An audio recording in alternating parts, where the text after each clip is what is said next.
trying to do to your brother? Kill him. Kids in general are great, but here are a few which are part of a minority who are pure evil.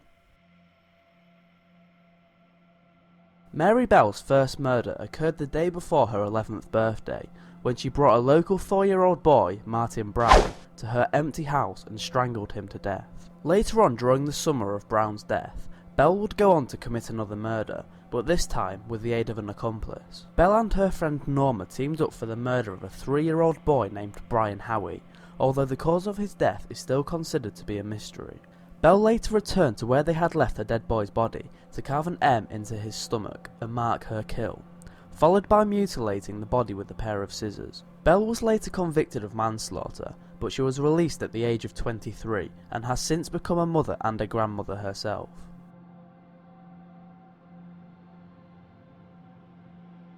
Joshua Phillips came from the large city of Jacksonville, Florida, and his murder case was the subject of national news. When Phillips was 14 years old, he murdered his neighbour, 8-year-old Maddie Clifton. After Clifton went missing, the first suspect was another neighbour named Larry Grisham, who had previously been arrested twice for sexual assault. Phillips had even volunteered to help find Clifton in an effort to lead the search astray. When Phillips's mother was cleaning Josh's room about a week after Clifton went missing, she noted that his waterbed had a peculiar leak. Upon closer inspection, it turned out that Clifton's body was being held inside of the bed, and that she had died after being stabbed multiple times. She had also suffered from severe blunt force trauma. As a result of his gruesome deed, Phillips was charged with murder and sentenced to life in prison without the possibility of parole, and is currently 32 years old.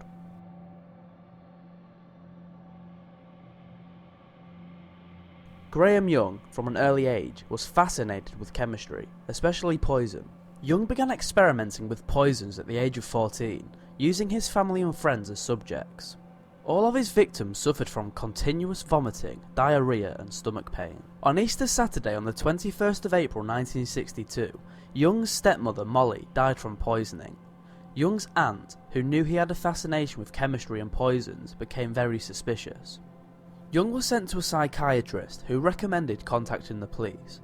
Young was arrested on the 23rd of May 1962 and confessed to the attempted murders of his father, sister and friend. Although he was detained under the Mental Health Act and sent to Broadmoor Hospital, an institute for patients with mental disorders who have committed offences, after having been assessed by 2 psychiatrists prior to his trial and diagnosed as suffering from a personality disorder and also schizophrenia.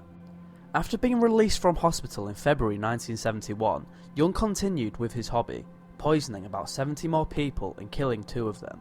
Young was arrested in Kent on the 21st of November 1971. He was sentenced to life in prison, where he later died.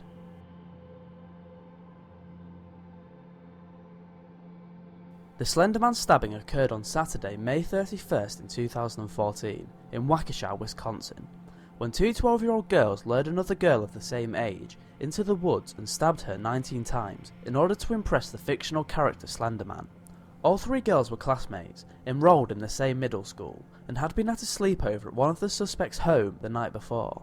The perpetrators had discovered the Slenderman on the Creepypasta Wiki, a website that hosts creepypasta. The 2 girls at the time claimed to believe that Slenderman was real, and that they wanted to become his proxies, or followers, to prove their loyalty to him, prove his existence and prevent him from harming their families.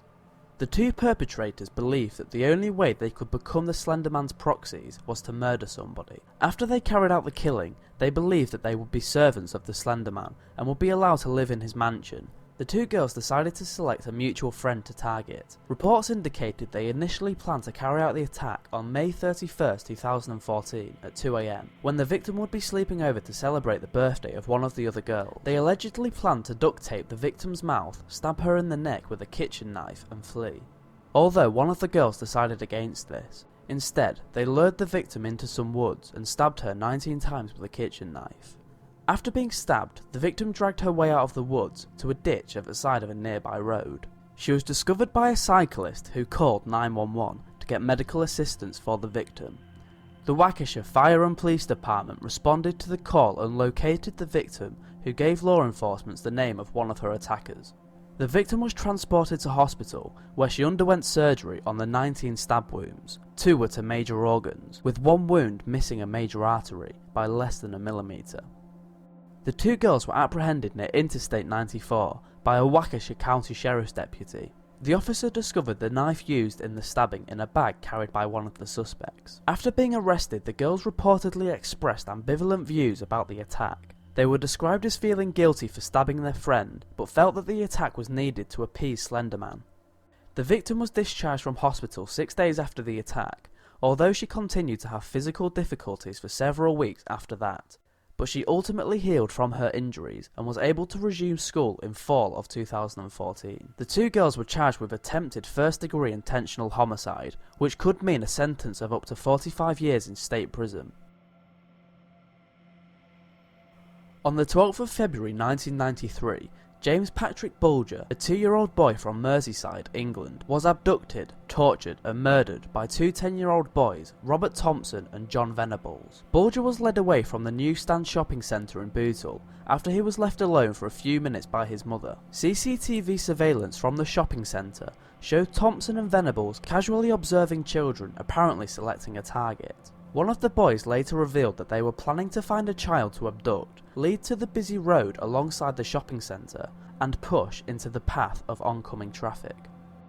Thompson and Venables, who were playing truant from school, approached James and took him by the hand, leading him out of the shopping centre.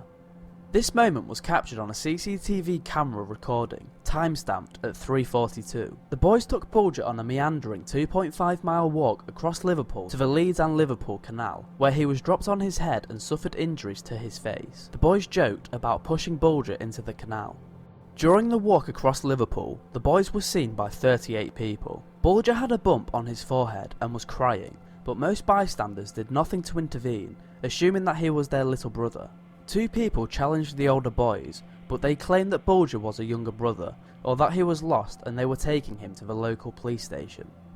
Eventually the boys arrived at the village of Walton, and with Walton Lane police station across the road facing them, they hesitated and led Bulger up a steep bank to a railway line, where they began torturing him. They kicked and stomped on him, and threw bricks and stones at him, and batteries were placed inside Bulger's mouth.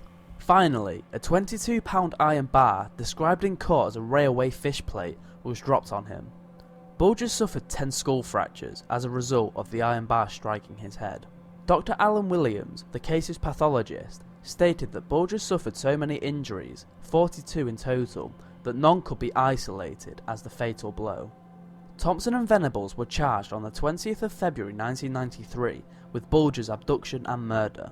The pair were found guilty on the 24th of November 1993, making them the youngest convicted murderers in modern English history. Anyway, thanks a lot for watching. If you enjoyed the video, please leave a like, and subscribe to my channel to keep up to date with my weekly videos. Also, don't forget to keep in touch on all of my social media sites. The links are down below. See you next time.